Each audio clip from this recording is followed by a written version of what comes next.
Здравейте, хора! Тук сме да обясним някои проблеми. Доста от каналите, които съм участвал и които рекламирам, ми използват видеята.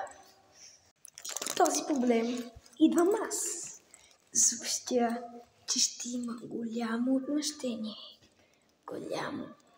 Примерно Никола беше качил видео за Сами. Ето трябва. Това е моето нещо. И Никола, който ме рекламира, който ми купира видеята с животни, например, или някои други видеа.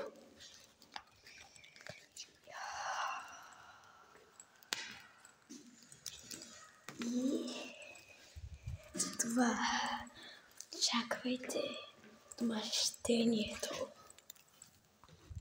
По-просто казано, може би ще направим